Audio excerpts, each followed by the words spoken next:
Shalom, kasih karunia dan damai sejahtera dari Tuhan kita Yesus Kristus ada dalam kehidupan saudara semua.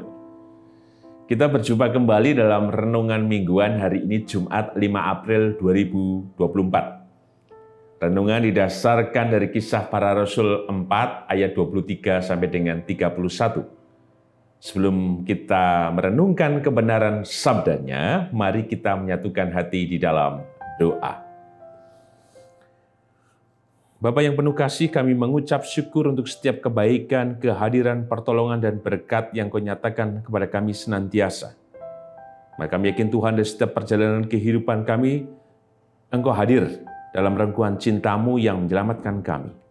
Maka kebenaran firman-Mu yang hendak kami renungkan bersama, kami yakini adalah cara kerja-Mu yang senantiasa memelihara dan menopang kehidupan dan pengharapan kami. Untuk itu ya Tuhan Yesus, berfirmanlah, kami siap mendengarkan kebenaran sabda-Mu, dan biar hanya kuasa-Mu ya Roh Kudus yang bekerja dalam tubuh jiwa roh kami. Kami juga mohon ampun ya Tuhan Yesus atas setiap pelanggaran dan dosa yang sudah kami lakukan. Kami percaya kasih setia-Mu Tuhan yang menyelamatkan, memberikan kami pengampunan yang kekal. Untuk itu ya Tuhan Yesus, kami serahkan seluruh doa dan pengharapan kami ini hanya dalam nama dan kuasa-Mu. Di dalam-Mu kami berserah dan percaya. Amin. Kisah Para Rasul 4 ayat 23 sampai dengan 31 dengan judul perikop doa jemaat. Demikian sabdanya, Kisah Para Rasul 4 ayat 23 sampai dengan 31. Sesudah dilepaskan, pergilah Petrus dan Yohanes kepada teman-teman mereka.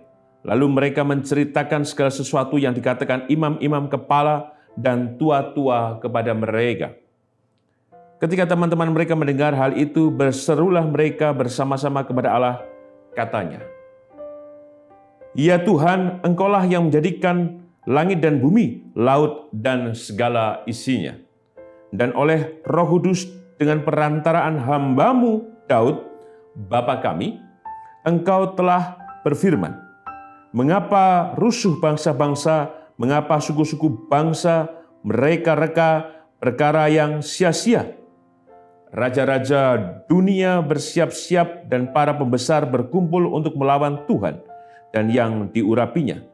Sebab sesungguhnya telah berkumpul di dalam kota ini Herodes dan Pontius Pilatus beserta bangsa-bangsa dan suku-suku bangsa Israel melawan Yesus, hamba-Mu yang kudus yang Engkau urapi, untuk melaksanakan segala sesuatu yang telah Engkau tentukan dari semula oleh kuasa dan kehendak-Mu.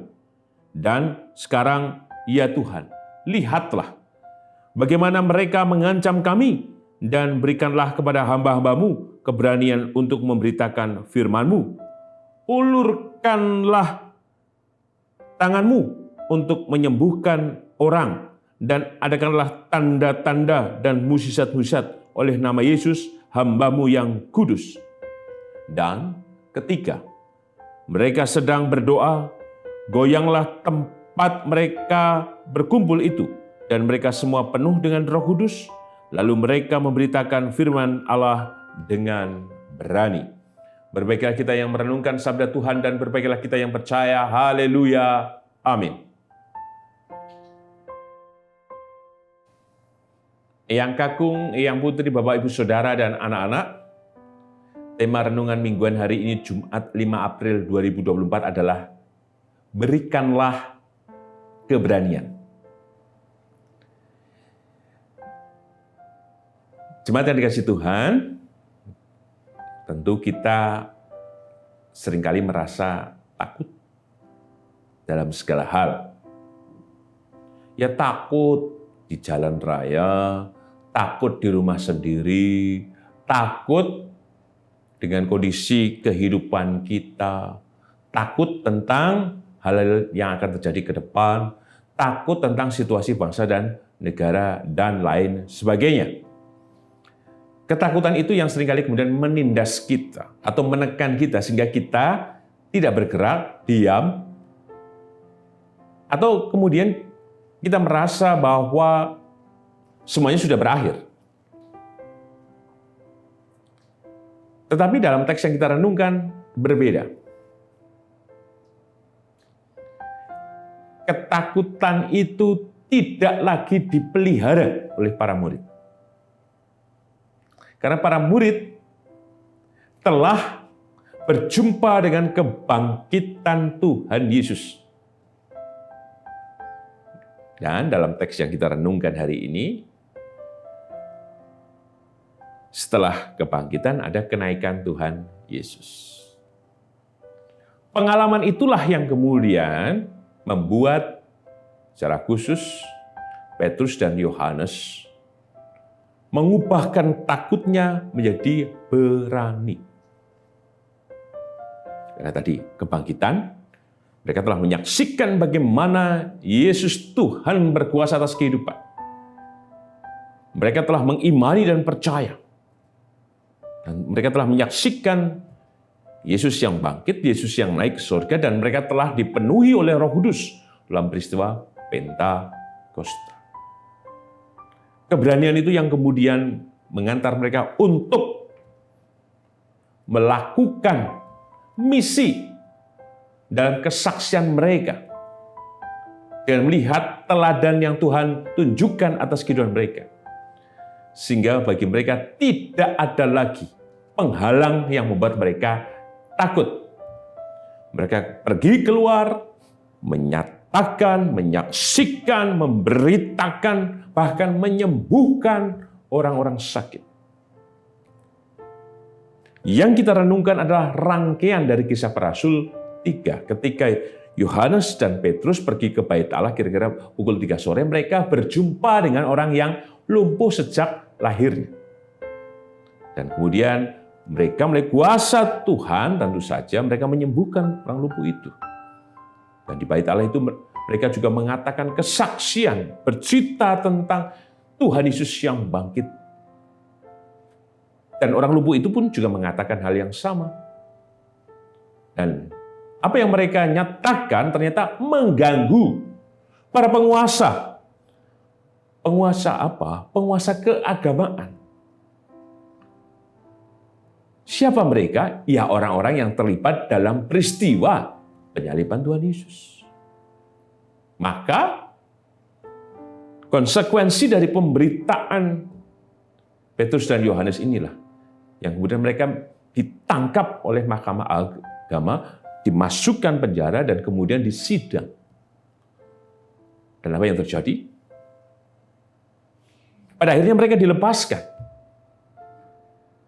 Karena tidak ada bukti penghujatan, penyesatan, dan sebagainya. Justru yang terjadi adalah orang yang lumpuh itu berdiri pula menjadi saksi bahwa ia telah dipulihkan.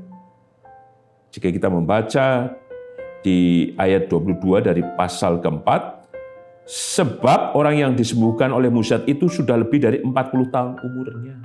Artinya apa? Sudah ada kesaksian yang nyata bahwa Tuhan Yesus bangkit, bahwa Tuhan Yesus nyata dalam kuasanya, dan melalui kuasa itu Tuhan memakai Petrus dan Yohanes untuk menyembuhkan orang lumpuh, dan orang lumpuh itu pun memberikan kesaksian. Siapa yang bisa menyembuhkan? Selama ini 40 tahun lebih ia mengalami kelumpuhan itu. Dan melalui Tuhan Yesus orang lumpuh itu bisa sembuh. Maka Mahkamah Agama tidak bisa kemudian menjatuhkan sanksi apapun. Karena sudah ada bukti yang nyata bahwa orang lumpuh itu sudah pulih. Sehingga Petrus dan Yohanes dilepaskan. Menjadi menarik ketika mereka dilepaskan. Artinya apa? Bahwa sekalipun keberanian mereka penuh dengan konsekuensi, tapi Petrus dan Yohanes tetap memberikan kesaksian siapa Tuhan Yesus. Sekalipun ditangkap, diadili, tetapi mereka tak gentar. Betul mereka dulu pernah takut, tetapi sekarang mereka telah berani. Karena telah membuktikan pula kehadiran Tuhan Yesus yang nyata atas kehidupan mereka. Maka pesan apa yang kita terima dalam kehidupan kita saat ini? Yang pertama, jika kita perhatikan secara khusus, di ayat yang ke-27.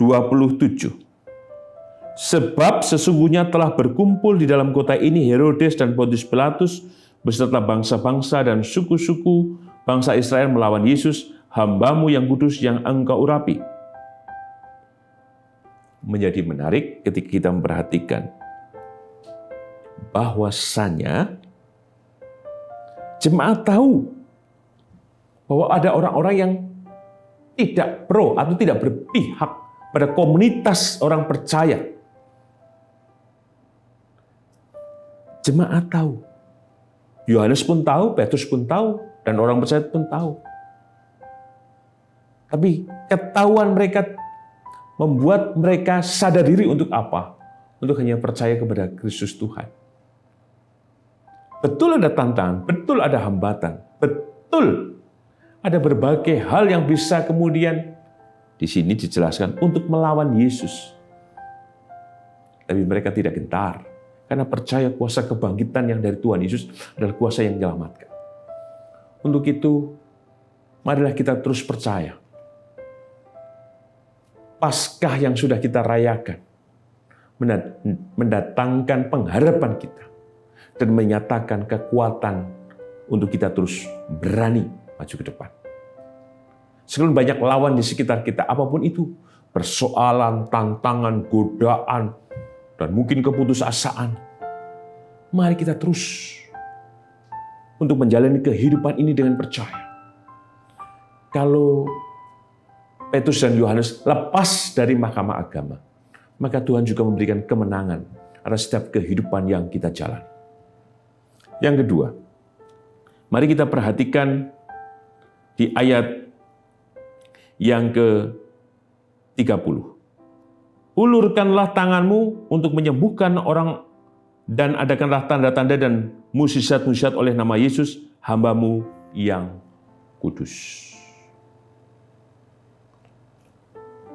Tetap berharap. Sekalipun percaya, tetap berharap. Jadi percaya itu tidak hanya waton asal saja, tetapi berharap dan mengandalkan Tuhan. Bahwa ketika mereka melakukan segala sesuatunya dengan percaya, tapi juga menyerahkan itu pada Tuhan, mereka meyakini bahwa Tuhan itu bertindak. Ulurkanlah tanganmu untuk mengadakan mukjizat-mukjizat, untuk menyembuhkan orang dan tanda-tanda lainnya. Maka Tuhan juga menjadi pengharapan kita yang kekal. Pengharapan akan apa? Tuhan juga mengulurkan setiap apapun permohonan kita, melalui kasih kemurahan dan mujizat dan karyanya. Sehingga kita tidak perlu takut akan kehidupan yang kita jalani. Dalam berbagai sisi memang ketakutan itu membuat kita tidak bisa bergerak. Dalam segala sisi seringkali kita juga tergoda untuk mempertanyakan kehadiran Tuhan ketika yang kita minta sepertinya Tuhan tidak mengulurkan tangannya untuk menjawab dari setiap doa kita. Tapi biarlah kita yang percaya, kita tetap meminta. Ulurkanlah tanganmu. Maka yakinlah Tuhan akan bertindak. Menyatakan mujizat, kuasa dan kasih-Nya memulihkan kehidupan saudara semua. Yang ketiga, pesan yang kita perhatikan sangat menarik di ayat yang ke-31. Dan ketika mereka sedang berdoa, goyanglah tempat mereka berkumpul itu, dan mereka semua penuh dengan Roh Kudus, lalu mereka memberitakan firman Allah dengan berani. Ini peristiwa yang tentu saja luar biasa. Pasca peristiwa Pentakosta. Mereka percaya sehingga mereka meminta kepada Tuhan. Dan kehadiran Tuhan nyata dalam peristiwa yang sama. Roh Kudus memenuhi mereka. Artinya Tuhan hadir atas kehidupan mereka. Menunjukkan Roh Kudus, Tuhan Yesus sendiri hadir terus-menerus secara konsisten. Memberkati, menolong, dan memberikan keberanian untuk para murid dan orang-orang percaya. Maka kita yang percaya, maka kita yang bertindak untuk terus berharap, maka kita harus juga merendahkan hati untuk apa? Terbuka. Menggantungkan semua pada kuasa dan kasih-Nya. Karena Roh Kudus Tuhan Yesus sendiri konsisten. Pekerjaannya sama, kuasanya sama, musiknya sama. Dan ia akan membunuh seluruh kehidupan kita. Pengalaman kita bersama Tuhan akan selalu berulang.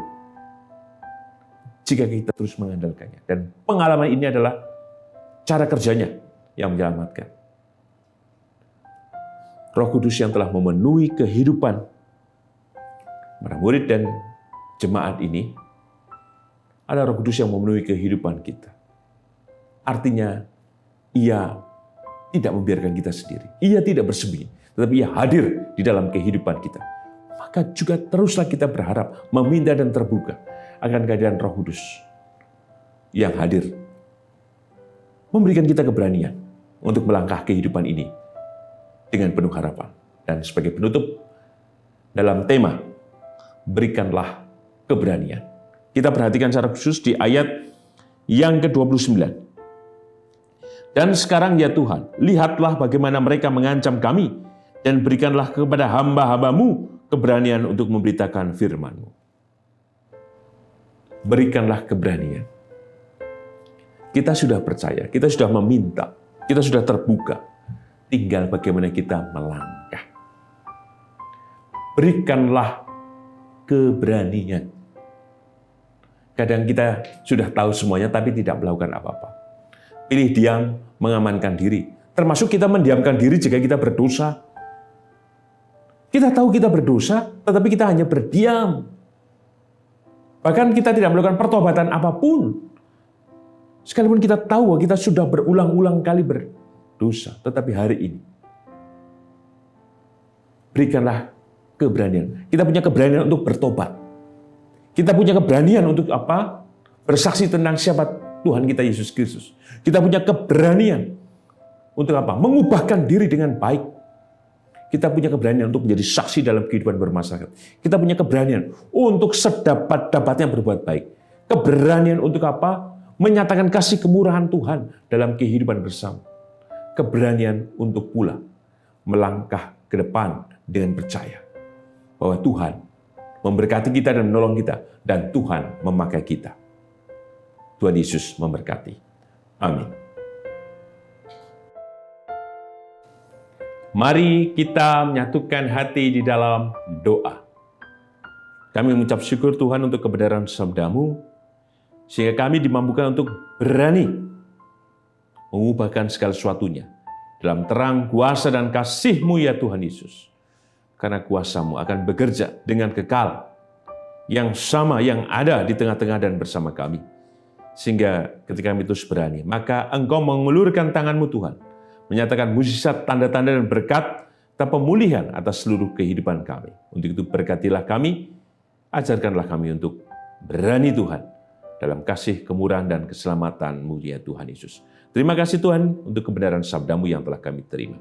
Karena kehadiran-Mu nyata mengulurkan tangan-Mu untuk memulihkan dan menyembuhkan. Maka kami yakin Tuhan Engkau hadir di dalam kehidupan Ibu Sarno, Ibu Tugira Sariman, Ibu Rusmiati Suharti, Ibu Murjangkung, Ibu Endang Karno, Bapak Budiandono, Ibu Kun Mariatin Subarti, Ibu Joy Pawiro, Bapak Sadal Paulus, Bapak Christian Dauribu, Bapak Elias Sariman, Bapak dan Ibu Sunarto Saputro, Ibu Sarti Budi Santoso, Ibu Marti Utomo, Ibu Yatmiartini Rusdi, Bapak Suprapto, Ibu Sri Suwarsi Rahayu, Bapak dan Ibu Priyono, Ibu Ami Birowo, Anak Amoresya, Ibu Sri Utami Suprapto, Ibu Margono, Ibu Yos Joni Suminario, Bapak Ngatimin, Bapak Cahyo Muntadi, Anak Glorius Fariski, Bapak Saharun, Bapak Warsito Utomo, Ibu Endang Joko Triyono, Ibu Maria Kasman Simanjuntak, Ibu Martini Endah Rasdiman, Bapak Edwin Krusma Yulianto, Bapak Kristianto Indrasmoro, Anak Nasya Alana, demikian juga atas kehidupan Ibu Frida, Ibu Susilowati, Bapak Bernard Ginoga, Saudara Gilbert. Kami percaya Tuhan kasih rahmat berkat-Mu Tuhan menyelamatkan kehidupan hamba-hamba-Mu ini Tuhan. Engkau menolong dan kesempurnaan kasih-Mu terjadi dalam kehidupan mereka Tuhan. Engkau mengulurkan tangan-Mu, Engkau menyembuhkan, Engkau menguatkan, Engkau juga hadir dalam mujizat-Mu Tuhan di dalam kehidupan mereka. Demikian juga untuk keluarga yang mendampingi, berkati dan tolonglah Tuhan, sempurnalah kasih-Mu untuk keluarga yang mendampingi. Berikan kekuatan, ketabahan, kesabaran, dan berkat-Mu yang melimpah. Kami juga berdoa untuk setiap pergumulan kami masing-masing. Engkau mengetahui setiap kondisi atau keadaan ekonomi kami. Engkau mengetahui setiap kerinduan, harapan, pergumulan, kecemasan, ketakutan, kesedihan, dan ketidakmampuan serta ketidakberdayaan kami, Tuhan. Kami percaya, Tuhan, Engkau menolong kami. Kami yang semakin lemah, kami yang semakin terus tertekan dalam setiap peristiwa hidup kami. Maka kami yakin Tuhan, mujizat-Mu berkarya, memampukan kami untuk memiliki daya yang besar oleh kasih-Mu itu, sehingga setiap perkara yang kami tanggung, kami boleh terima, bahkan kami boleh jalani, dan kami rayakan pula dengan syukur, sehingga kami boleh melewati dari setiap tantangan-tantangan kehidupan yang sedang kami alami, ya Tuhan. Kami percaya Engkau memberkati kami, dan sukacita-Mu Tuhan senantiasa hadir, supaya kami terus merayakan kehidupan dengan gembira. Kami percaya Engkau memberkati kami percaya Engkau memberkati juga rumah tangga kami percaya memberkati anak dan cucu kami dalam kehidupan mereka, baik dalam studi mereka, dalam pekerjaan mereka, dalam kehidupan rumah tangga mereka, dan apapun yang mereka kerjakan dan lakukan. Kami yakin Engkau menolong dan memulihkan mereka. Kami yakin Engkau memberkati mereka. Bagi mereka yang ada di kota Yogyakarta, ataupun mereka yang tinggal di kota-kota Indonesia, atau bahkan yang ada di luar negeri, tolonglah anak dan cucu kami dalam kehidupan mereka masing-masing. Dan kami percaya Engkau memberkati kehidupan bergereja di GKJ Sarimulyo. Hanya kasih-Mu, berkat dan kemurahan-Mu nyata atas kami semuanya, Tuhan. Demikian juga kami yakin Engkau memberkati bangsa dan negara kami, Tuhan, Indonesia, dengan ketentraman dan kedamaian. Kami berharap, Tuhan, apapun menjadi putusan MK tentang hasil pemilu, semuanya dalam rahmat dan keselamatan-Mu, Tuhan. Sehingga kami tetap hanya menjaga negara kesatuan Republik Indonesia ini, Tuhan. Tolonglah kami, Tuhan, bila kami bersatu bersama-sama untuk membangun negeri ini dengan baik, oleh karena Engkau memberkati dan menolong kami. Kami percaya juga Engkau menyatakan perdamaian dunia, sehingga konflik di beberapa tempat, Tuhan, Engkau redakan oleh kasih, kemurahan, dan keselamatan yang dari-Mu. Di dalam-Mu, ya Tuhan Yesus, sang sumber kehidupan dan keselamatan, kami naikkan doa ini dengan berserah, bersyukur, dan percaya. Amin. Tuhan Yesus memberkati Eyang Kakung, Eyang Putri, Bapak, Ibu, Saudara, dan anak-anak kini dan selamanya. Amin.